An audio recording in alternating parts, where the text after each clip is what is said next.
uçurduğumuz en son kat kuşlarımız var.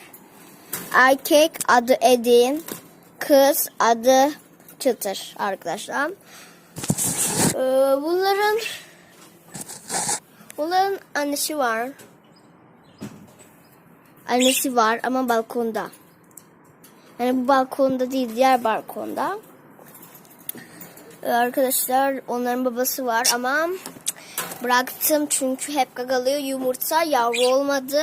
En sonunda bu yavrular çıktı. Gittikten sonra babası. Şimdi arkadaşlar bunu anlatıp duruyorum işte.